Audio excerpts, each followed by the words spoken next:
a drive-by review of the iPad Pro 9.7-inch model. This is known as one of the best tablets on the market today, but the question I'm hoping to answer for myself and for you viewers out there in this video is it worth the Apple and the Pro price tag that's put on it? The specs may be impressive, but does it blow away with real-world use? Let's find out today and jump right into the unboxing, testing, and review of the iPad Pro. Every time I unbox the next generation of tablets, I find that the packaging continues to be minimized, with less useless paperwork and layers to unravel, which is great. Thank you to the designers. And of course, Apple, with its self-aware sense of style, is always accentuating that first impression, and the iPad Pro continues in that tradition. There it is right on top. A thin film of plastic covers the entire tablet to keep it safe until you're ready to unwrap it. And oddly enough, holding this tablet feels very familiar. Underneath the tablet, you have the charger adapter tucked away in a similar plastic film. And right above that, you have a little box full of some simple manuals. And of course, Apple likes to start with the simple in the front and the complicated inside the manual. Underneath the paperwork is the USB cord tucked away. And of course, the rest of the box is hollow. The reason the 9.7-inch iPad Pro might feel familiar is due to the fact that it is the same exact weight and size to the iPad Air 2, superficially seeming no different. Of course, there are major upgrades with changes in the Pro. There are 4 speakers, 2 at the top and 2 at the bottom. Another step towards improving the illusion of surround sound with tablet speakers. They definitely produce a richer and more dynamic sound experience than its predecessors. However, there is still the complaint that its max settings isn't loud enough, and I concur. But I guess it does keep you from blowing out the speakers. And of course, the headphone industry will survive. Here's an example of the speakers on full blast.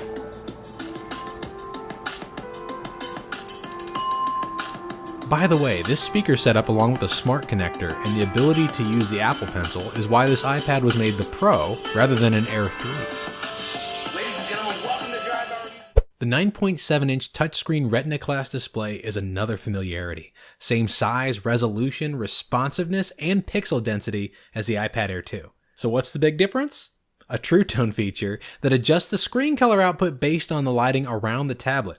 I demonstrate it here in contrasting light environments, and although it is subtle, it's clearly noticeable. You can fully appreciate how this amplifies the tablet experience when you toggle it. A nice improvement to the display for sure, but nothing groundbreaking here. Now, unlike the screen, the camera is quite different. It's no longer flush with the iPad back, making some fear it will scratch. However, they placed a sapphire crystal lens cover to protect it, and with the new design, I found its performance truly impressive. They even upped the megapixels to 12 from the mere 8 you'll find in the Air 2 back camera and the 8 megapixels you'll find in the Pro 12.9 back camera. Take a look at its performance in these pictures. I found I can easily get within a few inches and capture macro-like photos with fantastic texture detail. When in video mode, it was able to handle focus adjustment remarkably well. Now, I won't be giving up my mirrorless camera, but the thought of using the Pro to capture beautiful images and video is not only feasible, but also enjoyable. The Pro 9.7's processing speed is where it shines the brightest. Here I'm running a benchmark test on this particular iPad to see how it measures up to expected performance. The A9X processor is a phenomenal improvement to the iPad lineup, allowing users to run multiple apps simultaneously without the interface lagging. One can simply split the screen and choose apps to use side by side. I also appreciated the pre-programmed gestures that allow quick access to home screen and to switching between apps, something that wouldn't be nearly as enjoyable if the screen wasn't as responsive as it is on the iPad Pro. The benchmark results here show the impressive power of the iPad Pro. To put the results into perspective, an iPhone 7 would benchmark at 173,000, an NVIDIA Shield Tablet K1, which is known as the best Android gaming tablet option, would be at 95,000. So suffice it to say, for many users, the A9X may be a bit overkill. But as new apps continue to demand more processing power, the A9X is sure to become more of an essential component rather than the luxury item it is today. Last thing on my list, and finally, a gaming test, where I test the iPad Pro on one of the most graphic-intensive tablet games on the market today. One of my favorites, Dawn of Titans. Now, if you saw my Lenovo 10 or my Samsung S2 tablet review, then you already know this game usually causes issues on any device. Even my high benchmarking S6 Edge phone lags frequently on this game. So here in the intro, we'll see how well the iPad can handle live rendering of countless 3D objects and their shadows, along with all the other aspects of the virtual environment. Whether it's a real-time strategy game or complex home office uses, there's nothing quite so aggravating as a tablet failing to meet the user demands. Considering the A9X, the RAM, and all the other specs of this device, I anticipate it's going to do much better than the S2, and hopefully a little better than the S6 Edge.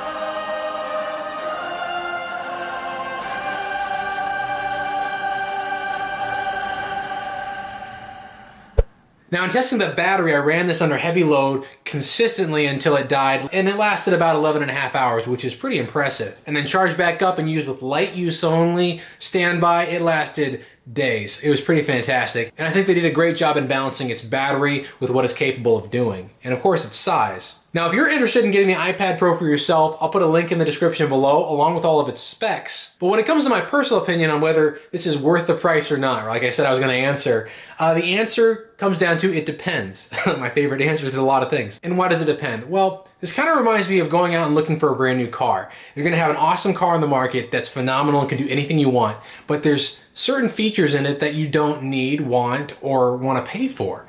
And this kind of reminds me of that. If you're not going to use the Apple Pencil, the smart keyboard, and you don't need the A9X capabilities that are in this device, then I'm not really sure it's worth the cost for you. Now, if you do need one of those three, it starts to get more and more to the point where, yes, it is worth the cost, and if you need all three of those things, or you're going to use all three of those things, this is definitely worth what you're going to pay for, and it's going to do the job quite well. If you don't need those things, you don't need any of those things, then there's other options on the market that are going to save you hundreds of dollars, and they're going to do a great job for you anyways. I think the main thing there is A9X. If you're really going to use programs and various programs at the same time that need that capability, this is an awesome option for you. All right, thanks for tuning in, guys. Don't forget to like and to comment. I want to hear your opinion on the iPad Pro too. And subscribe for more reviews. And I'll see you next time on Drive-By Reviews.